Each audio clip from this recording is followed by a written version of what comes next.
አሰላሙ አለይኩም ወረህመቱላሂ ወበረካቱ። ውድ የጥናት አካዳሚ ተከታታዮች እንኳን በሰላም በጤና ወደ ቻናላችን መጣችሁ ማለት ነው። በዚህ ቻናል አማርኛ፣ እንግሊዘኛ፣ ሂሳብ እንዲሁም ኦሮምኛ ትምህርቶችን ከመጀመሪያው ጀምሮ የምናስተምር ሲሆን እናንተ ይህን ቻናል በመቀላቀል ተጠቃሚ ሆኑ። እንዲሁም ለጓደኞቻችሁም ሼር አድርጉላቸው ማለት ነው።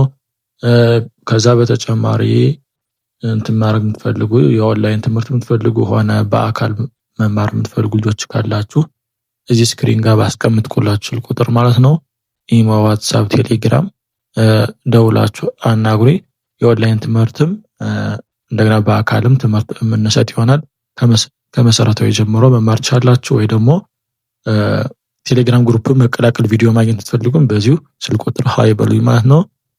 ቀጥታ ወደ ትምህርት ምገባ ይሆናል። ከዛ በፊት ግን የኦንላይን ስራ መስራት የምትፈልጉ ልጆች ካላችሁ ከኪሳችሁ ምንም አይነት ገንዘብ ሳታወጡ መስራት የምትፈልጉ ልጆች ካላችሁ እዚህ በአረንጓዴ በላይ ካስቀመጥኩ ስልክ ቁጥር ማለት ነው ልጅቱን አናግሯት። ከኪሳችሁ ገንዘብ አታወጡ። የሚያስፈልጋችሁ ኢንተርኔት እና ስልክ ብቻ ነው ማለት ነው።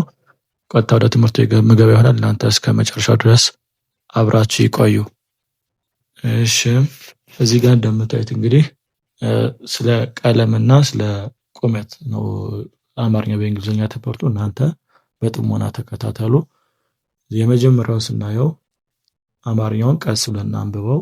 አጭር አጭር አጭር። አ ለሚለው ኤ ነው። ጭ ለሚለው ግን ሲኤች ነው። አሁን ይሄ ለችም ይሆናል። ሲኤች ለችም ለጨጩም ነው የሚሆን። ሲኤችኢ ሲኤችዩ ሲኤች አይ ነው እያለን ነው የሚሄድ። ለጨጩም ለቸቹም መሆን ይችላል። ሲኤች ማለት ነው። ይሄ ስድስተኛ ፊደል ስለሆነ ሲኤች ብቻ ይሆናል ማለት ነው።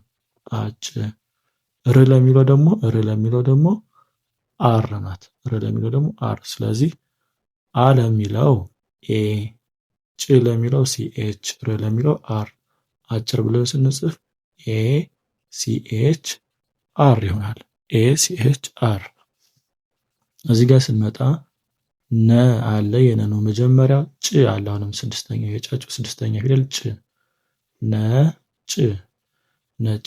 ነ ለሚለው ኤንኢ ነው። ነ ለሚለው ኤንኢ ነው። ጭ ለሚለው ደግሞ ሲኤች።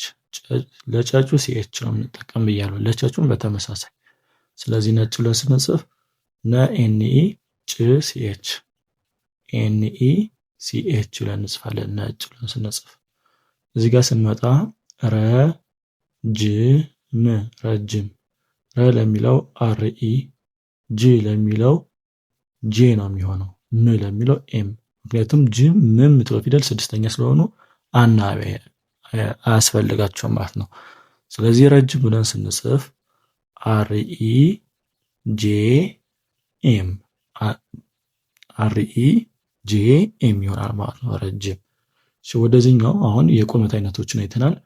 ወደዚህ ደግሞ የከለር ወይም ደግሞ የቀለማችን አይነቶች ደግሞ ስንመጣ ወደዚህኛው መግባቴ በፊት ላይክ ያላረጋችሁ ሰዎች ካላችሁ ላይክ አድርጉ።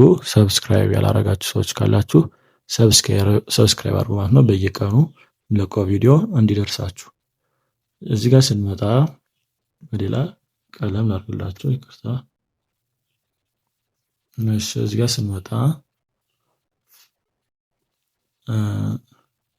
አረንጓዴ ሲሆን ቀ አለ። ከቀ ቀጥሎ ይ አለ። በአንድ ላይ ቀይ ቀይ ቀይ።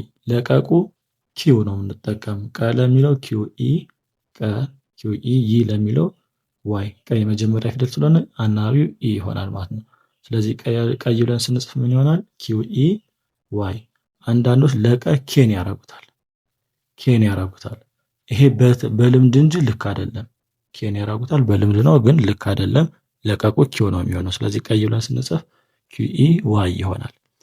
እዚህ ጋር ስንመጣም ቢጫ ቢጫ ቢጫ። ቢ ሶስተኛ ፊደል ናት። ቢ አይ። ጫ ለሚለው ለጨጩ ሲኤች ኤ። ሲኤች ለጨጩ ነው ብለናል። ኤ ያደረግንበት አራተኛ ፊደል ስለሆነ ነው።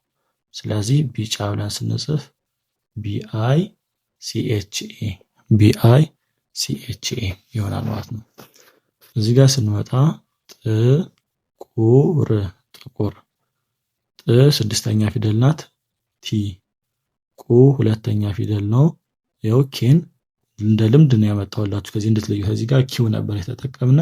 ከዚህ ጋር ግን ኬ ያረኩት በኬም ስለሚጽፉ ሰዎች እንድትረዱት ነው እንጂ በዋነኝነት ኪው ነው የምትሆነው፣ ግን በኬም እንድትረዱት ነው አንዳንዴ። ስለዚህ ጥቁር ጥ ቲ ቁ ኬ ዩ ር አር ትሆናለች ማለት ነው። እዚህ ጋር ለጠጡ ቲ ነው ያደረግነ። ይሄ ቲ ለተቱም ይሆናል። አንዳንዶች ደግሞ ኤክስ ሊጠቀሙ ይችላሉ፣ እንደየቦታው ይለያያል። ግን ቲ ነው መያዝ ያለባችሁ። ስለዚህ ጥቁር ብለን ስንጽፍ ጥ ለሚለው ቲ፣ ቁ ለሚለው ኬዩ፣ ር ለሚለው አር፣ ቲ ኬዩ አር ይሆናል ማለት ነው ጥቁር ሲጻፍ። እሺ ውድ የጥናት አካዳሚ ተከታታዮች ማለት ነው ቪዲዮ እንደወደዳችሁ ተስፋ አደርጋለሁ፣ እንደገባችሁም ተስፋ አደርጋለሁ። ትንሽ ግራ መጋባት ካለ መደወል ቻላችሁ። ኢሞ፣ ዋትስአፕ፣ ቴሌግራም ያንን ለየት የሚያደርገው ነገር ክትትል አለው። በግላችሁና በግሩፕ ስለሆነ ትምህርቱ ክትትል ስላለው ክትትል እየተደረገላችሁ ስለምትማሩ ቀለል ይልላችኋል ብዬ ተስፋ አደርጋለሁ ማለት ነው። በቀጣይ እስክንገናኝ ድረስ ማሰላማ